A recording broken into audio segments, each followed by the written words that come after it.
Vem de Deus. Confia no Senhor e faze o bem, e sobre a terra habitarás em segurança. Coloca no Senhor tua alegria, e Ele dará o que pediu o teu coração. É muito fácil quando a gente vê o começo e o final da história de José, que é muita alegria, que tudo deu certo. Mas a questão é que talvez nós não estejamos mais nem no começo da nossa caminhada, nem no final. Estamos no meio, ali na prisão, né? Dentro das dificuldades. E nesse momento nós temos que aprender com a palavra de Deus que o justo vive pela fé, não pela visão. Se fosse fácil assim, Jesus não teria nos alertado, não teria valor nenhum a nossa fé. Jesus, ele é um mestre muito diferente, né? O mestre geralmente começa para conquistar os seus discípulos, ele começa a falar de muitas vantagens, de muita alegria. Olha o que Jesus disse para os seus discípulos: eis que eu vos envio como ovelhas no meio de lobos. Imagina. Obrigado, Jesus. Cuidado com os homens, eles vos entregarão aos tribunais, vos açoitarão, matarão alguns de vós. Quando vocês forem entregues, vocês não fiquem nem preocupados, porque o Espírito Santo falará por vós. Mas também não se esqueça que os próprios, sua família, seus irmãos de caminhada, vos entregarão. Mas ao mesmo tempo ele diz: o que perseverar até o fim. Aqui está a palavra que deve marcar essa noite para nós: perseverança. Quem perseverou até o fim na trezena, todas as noites, graças a Deus, não é? Ainda falta mais uma, que amanhã é a grande festa, não é? Mas não só na trezena, mas em tudo na nossa vida, a perseverança é muito importante. É muito importante começar bem, mas a graça das graças é a perseverança. Se ficarmos no meio do caminho, não valeu nada. Não valeu nada. Temos que perseverar, temos que caminhar, às vezes com muita alegria, com muita certeza da presença de Deus, outras vezes na noite escura, na aridez, na solidão, experimentando o amargor, o pior do coração humano. Às vezes experimenta o melhor do coração humano, né? Mas também experimentamos o pior, tanto nosso como do outro. E como é difícil nessa hora manter-se firme nas promessas de Deus, como diz a palavra, com olhar fixo no autor e no consumador da nossa fé, naquele que inicia, naquele que completa, que leva ao acabamento a nossa fé, a nossa confiança.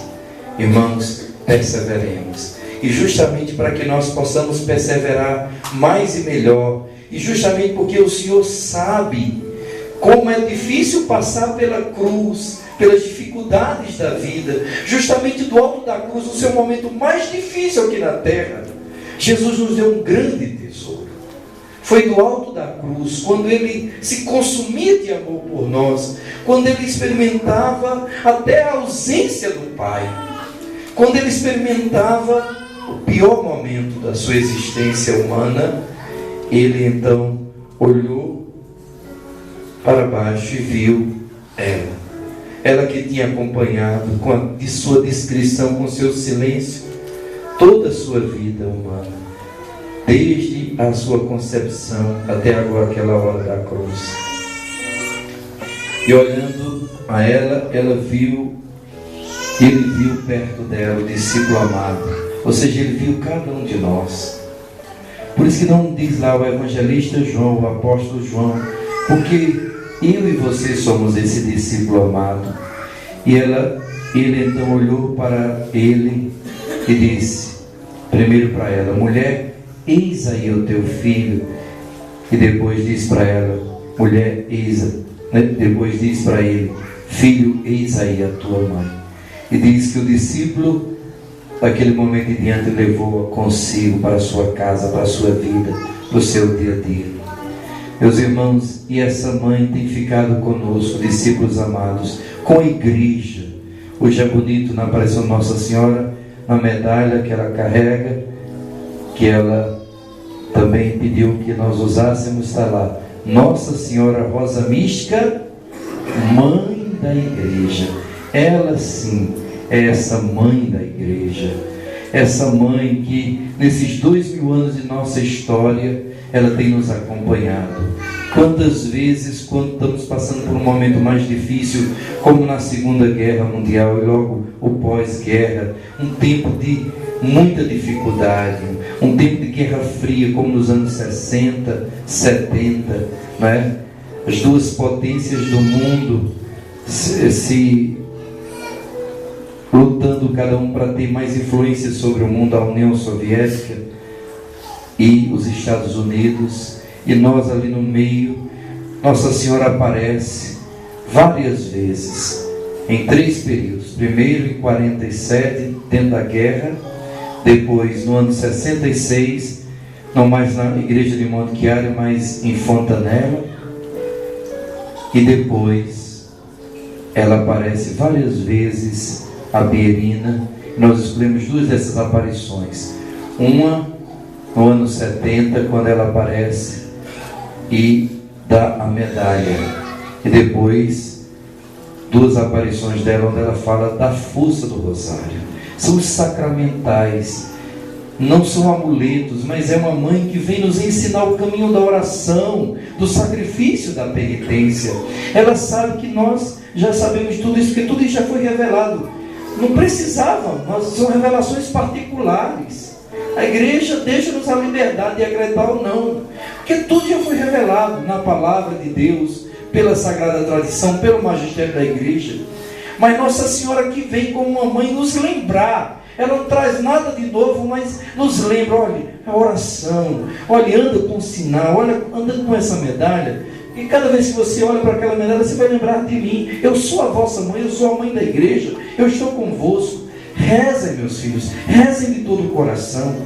É pela oração, pela confiança que tudo começa, que vocês conseguem ter força, ter fé para poder enfrentar as cruzes, as dificuldades da vida. Essa mãe que vem então acompanhar a igreja, o mundo, vem nos dizer: rezem pelos sacerdotes, pelo clero, pela santificação do clero, rezem pelas almas consagradas, porque são eles que receberam mais e eles têm que dar mais, e eles precisam também mais de oração, porque são os mais tentados. Eu sempre digo isso: se Satanás tenta um leigo, por exemplo, qual a maior tentação de um casal? Acabar o casamento. Porque o demônio sabe, destruindo um lar, destruindo um matrimônio, destrói os filhos, destrói aquela família inteira. Então, e na igreja, quem são os mais tentados? O clero. São os sacerdotes, são as almas consagradas. Porque se o Satanás conseguir a cabeça, o resto é muito fácil. Então, por isso que nós precisamos rezar muito, muito, tanto pelos casamentos, pelas famílias, mas também pelos consagrados e de uma maneira particular pelos sacerdotes. Essa é a mensagem de Nossa Senhora Rosa Mística. E como prêmio para aqueles que rezam e para que se perceba que ela está junto, os mais sofredores, os doentes, ela transformou aquela, como fez em Lourdes, né? Aquela simples fonte lá pertinho de Monte Chiari, num manancial de curas, de tantos milagres. Ainda hoje, quando se vai ali, se vê como Nossa Senhora é presente. É como aquela mãe, quando o filho está doente, quando o filho está passando pela dificuldade, é que ela se vê todo o esplendor do amor de uma mãe. A mãe ama sempre os seus filhos, mas quando o filho está passando alguma dificuldade, e ainda mais uma dificuldade que muitas vezes ninguém pode ajudar, só Deus. Então, essa mãe, como nos ajuda?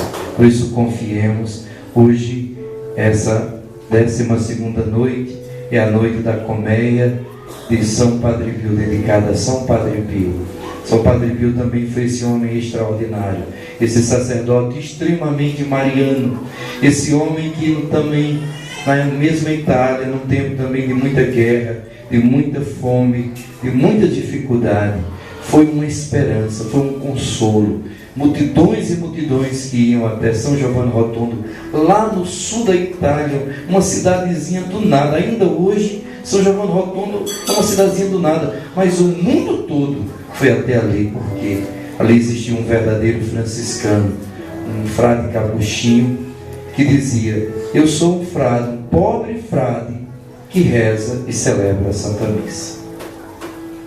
E que missa, às vezes de 3, 4 horas, mas o povo chegava às madrugadas para ficar ali, revendo o Calvário sobre o altar, não é? Esse frade que ia confessar às vezes o dia todo, muito bom com uns quando via arrependimento, mas muito duro também com os outros que não tinham arrependimento, que iam só atrás de curiosidade, atrás somente de milagre e não do verdadeiro milagre, que é a conversão, mas que tinha tanta devoção ao Santíssimo Sacramento e à Virgem Maria, Nossa Senhora. Lá em São Giovanni Rotondo, o título de Nossa Senhora é Nossa Senhora della Graça, Nossa Senhora da Graça, não é? E ele, através dessa devoção, que é muito bonito, não é Nossa Senhora com as mãos abertas, Nossa Senhora das Graças, como lá na França, em Paris, mas é Nossa Senhora com o menino Jesus, com o seio de fora, amamentando o menino Jesus, dando leite como uma mãe, não é? Dá o melhor de si para o seu filhinho. Assim também São Padre Pio, quantas almas conduziu a Jesus menino, que é a hóstia consagrada, e a Nossa Senhora da Graça, para que ela pudesse alimentar os seus filhos. Então, tudo isso é mistério de fé que nos ajuda a viver melhor a nossa consagração, a nossa caminhada a Deus. Louvado seja nosso Senhor Jesus Cristo. Sempre seja louvado.